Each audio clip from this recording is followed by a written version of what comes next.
Hello aspirants, welcome to all. मी प्रतीक कुमार वानखडे स्वागत करतो तुम्हा सर्वांचं पुन्हा एकदा एऑनआयएसच्या युट्यूब प्लॅटफॉर्मवरती. मातृदेवो भव पितृदेवो भव अर्थात की आपले आई वडील, आपले माता पिता यांचं जे स्थान आहे ते देवासमान आहे नव्हे तर आपले आई वडील हे आपल्यासाठी देवच असतात. आता हे प्रेम या ठिकाणी का आलेलं आहे? कारण याला कारण आहे तेलंगणा सरकार, तेलंगणाची विधानसभा. तेलंगणाचे मुख्यमंत्री रेवंत रेड्डी तिथल्या विधानसभेमध्ये उभे राहतात आणि सांगतात की आमच्या सरकारने हे बिल अत्यंत विचार आणि विनिमय करून जी गंभीर जाणीव आहे ते करून देण्यासाठी हा कायदा या ठिकाणी पारित केलेला आहोत. जे समाजातील वृद्ध आहे त्यांच्या दुर्लक्षतेच्या प्रश्नांना उत्तर देण्यासाठी हा कायदा आम्ही या ठिकाणी पारित करत आहोत. नेमका तो कायदा कुठला आहे त्याच कायद्याची आपण या ठिकाणी चर्चा करण्यासाठी आलेलो आहे. बघा, इथून जर पुढे पालकांची काळजी नाही घेतली तर तुमच्या पगारातून थेट रक्कम कपात केली जाणार आहे. काय आहे हा कायदा समजून घेऊया आणि त्यावर एक विस्तृत चर्चा करूया. बघा मित्रांनो, की विषय काय आहे तर Telangana employees accountability and monitoring parental support bill 2026 हा जो कायदा आहे, हे जे बिल आहे 29 मार्च 2026 रोजी तेलंगणा विधानसभेने काय केलेलं आहे, पारित केलेला आहे. मग या बिलाला इतकं महत्व का देण्यात येत आहे, कारण किंवा या बिलाची इतकी चर्चा का होत आहे, तर विषय आपल्याला समजलेला आहे. तर मग बिल काय आहे बघा, जर पालकांची काळजी घेतली नाही तर पगारातून 15% किंवा 10,000 रुपये जे काही रक्कम कमी असेल ती रक्कम आता तुमच्या पगारातून कपात केली जाणार आहे. अर्थातच जे तेलंगणाचे नागरिक आहे आणि ती कपात केलेली रक्कम कुठे जाणार आहे तर पालकांच्या अकाउंटमध्ये थेट ट्रान्सफर केली जाणार आहे आणि म्हणूनच या बिलाची या ठिकाणी चर्चा होताना आपल्याला दिसून येते. मग या पद्धतीचं जर बिल आणलेलं आहे सो हे तेलंगणातल्या सर्वच नागरिकांवर मग लागू होणार आहे का, तर बघून घ्या काय आहे.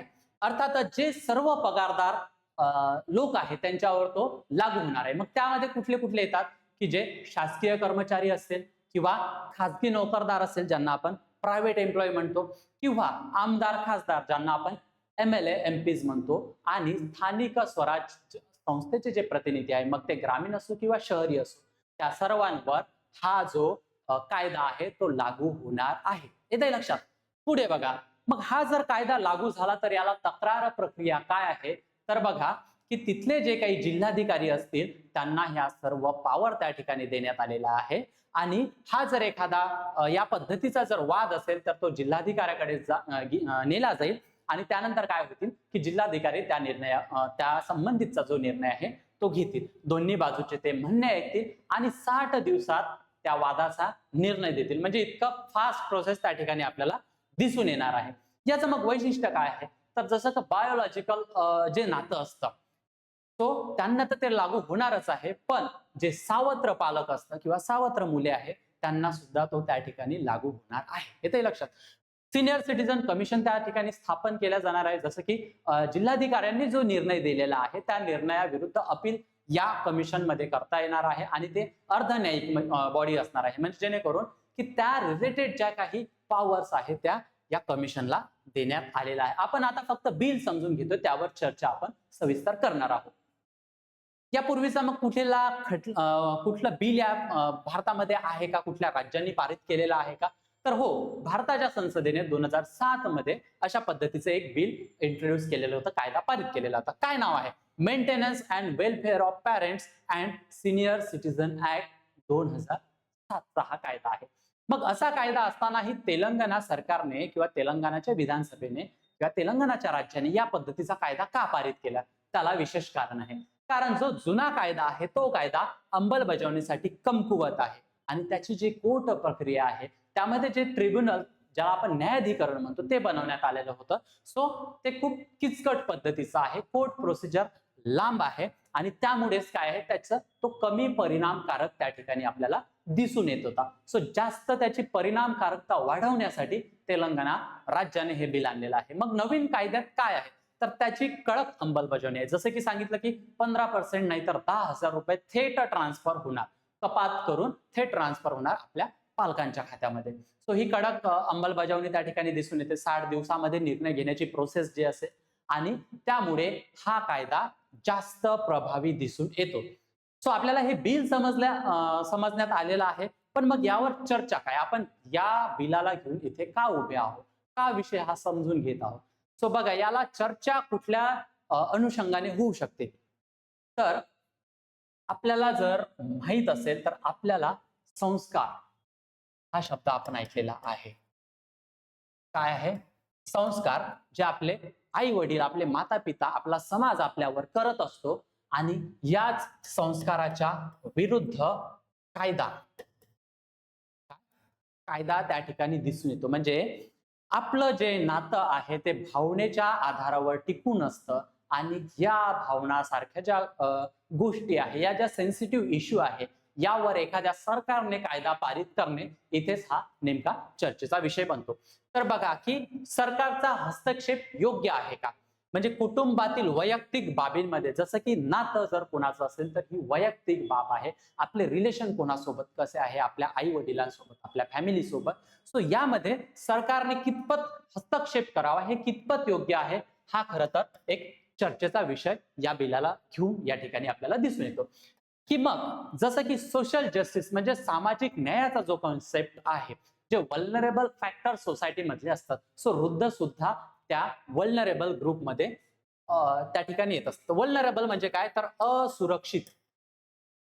आपल्याला समाजामध्ये दिसून येतो की हा जो वृद्धांचा ग्रुप आहे तो असुरक्षित कॅटेगरीमध्ये मोडला जातो. सो त्यांना जो मग आहे की सामाजिक न्याय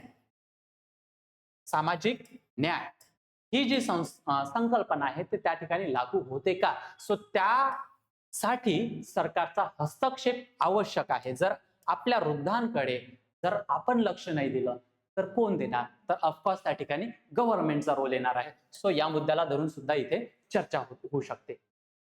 त्यानंतर काय आहे की जे काही मूल्य आहे, मूल्य रुजवण्याचं काम हा समाज आपल्याला त्या ठिकाणी करत असतो आणि मग याच मूल्यांमध्ये आपण मुले म्हणून कमी पडत आहे का? मग ही जबाबदारीची जाणीव सरकारला करून द्यावी लागत आहे. सो मग मूल्यांवर सुद्धा प्रश्न त्या ठिकाणी उपस्थित होतो. बघा, आपण याला एक काय म्हणता येईल, याचे जे अँगल्स आहेत ते आपण बघत आहोत, त्यावर आपण चर्चा करत आहोत. संस्कार आहे, संस्कार करणारे घटक आहे, मूल्य आहे, मूल्य रुजवणारे घटक आहे, येते लक्षात. त्यानंतर भावना त्या ठिकाणी आपल्याला दिसून येतात. भावना म्हणजे इमोशनल, जे नात्यांमधले जे इमोशन्स आहे त्याला त्या ठिकाणी धरून चर्चा होते. तर या सर्व घटकांना कायद्याच्या चौकटीत बांधणे आणि त्याचं इम्प्लिमेंटेशन त्या पद्धतीने करणे, याच अनुषंगाने ही चर्चा महत्वाची आहे. त्यानंतर काय आहे की अशा पद्धतीचा जर कायदा आणला तर त्याचा मिसयूज होऊ शकतो का? तर ऑफकोर्स होऊ शकतो. खोट्या तक्रारींची जी संख्या आहे ती वाढू शकते. आणि त्यानंतर काय आहे की जे कुटुंबातील वाद ऑलरेडी आलेला आहे, कारण जर एखादं कुटुंब त्या वादामध्ये असेल आणि तो जो जिल्हाधिकाऱ्याकडे जात असेल, सो त्यांचा वाद अजून काय होणार आहे? वाढणार आहे. जेव्हा ज्याला आपण वादच चव्हाट्यावर येणे म्हणतो, सो वाद निश्चितच वाढणार आहे. सो हा सुद्धा इश्यू त्यामध्ये आपल्याला दिसून येतो. त्यानंतर अशा पद्धतीचा जर कायदा एखादी सरकार पास करत असेल, एखादं राज्य पास करत असेल, सो यामध्ये दोन्ही वेने आपल्याला पाहता येतात. त्याचे पॉझिटिव्ह कॉन्सिक्वेन्सेस काय आहे, निगेटिव्ह कॉन्सिक्वेन्सेस, एक समाज म्हणून मोठ्या स्तरावर त्याचा काय परिणाम होणार आहे. तर बघा की सकारात्मक बाजू जर आपण त्या ठिकाणी पाहिली तर वृद्धांची आर्थिक सुरक्षा, कारण आपल्याला माहिती आहे की सरकार वेगवेगळ्या काय योजना चालू करत असतात वृद्ध लोकांसाठी, जसा की पगार असेल, आहे ना, जो पगाराला म्हाताऱ्या लोकांच्या तोंडून आपण ऐकलेलं असेल. काय आहे ती आर्थिक सुरक्षा आहे, त्यांना जगण्यासाठीच जे काही थोडीशी रक्कम आहे तर त्या ठिकाणी सरकार प्रोव्हाइड करत असते. पण ही जबाबदारी अजून कोणाची असायला पाहिजे? तर मुले जे आहे, ठीक आहे, पालकांची जी मुले आहे ही त्यांची जिम्मेदारी असायला पाहिजे आणि तीच जबाबदारी वाढवण्यासाठी या पद्धतीचा कायदा तो पारित करण्यात आलेला आहे. मग यांनी काय होणार आहे तर वृद्धांची आर्थिक सुरक्षा निश्चित केली जाणार आहे. त्यानंतर काय आहे की जबाबदारीची जाणीव वाढेल, येते लक्षामध्ये, कायद्याने करावी लागत असल्यामुळे. सो हे काही परिणाम त्या ठिकाणी पॉझिटिव्हली आपण बघू शकतो.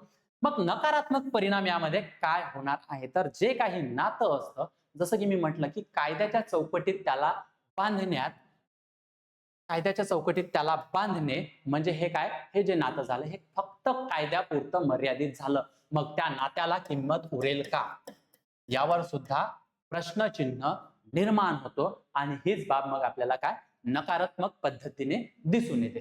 तो यामध्येच काही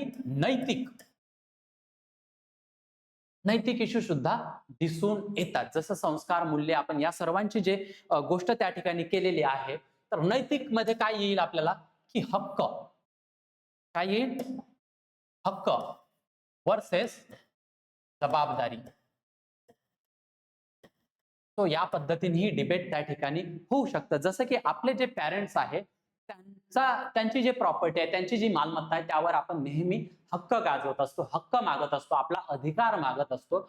मग जर आपण त्यांना अधिकार मागत असेल तर मग जबाबदारी सुद्धा आपल्याला निभवावी लागेल आणि हीच जबाबदारी जी आहे ते कायद्याच्या चौकटीत तेलंगणा सरकारने मांडलेली आहे.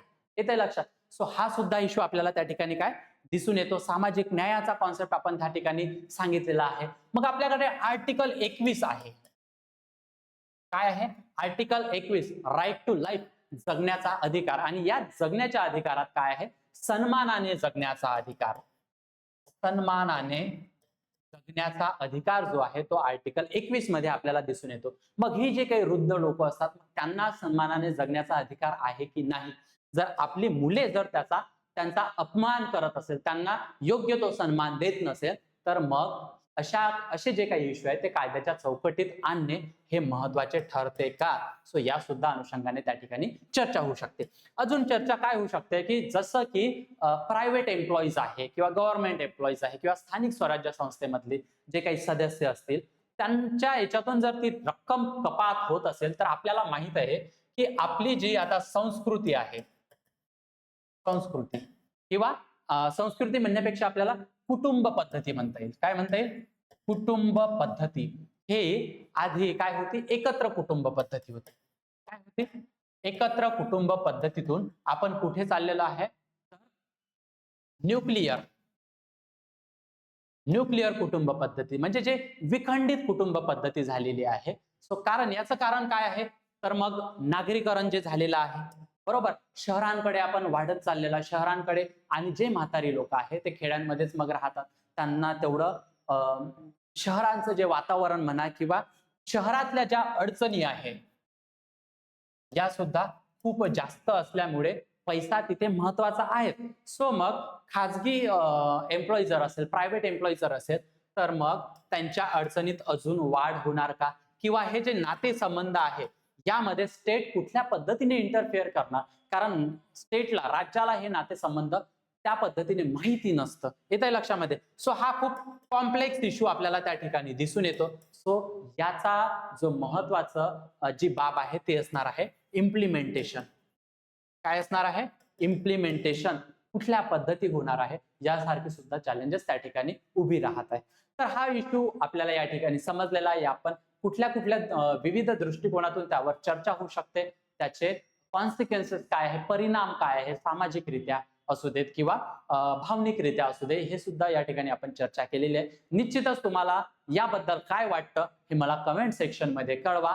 आणि अशाच पद्धतीचा कायदा इतर राज्यांनी सुद्धा आणायला हवा का, सामाजिक न्यायाचा जो कॉन्सेप्ट आहे तो अजून मजबूत करायला हवा का, सो यावर सुद्धा तुम्ही कॉमेंट करा. आपण कॉमेंट सेक्शन मध्ये यावर अजून चर्चा करू शकतो. तर निश्चितच या पद्धतीचे इश्यू आपण नवीन टॉपिकद्वारे तुमच्यासाठी घेऊन येणार आहे. हा टॉपिक ऐकला. थँक्यू.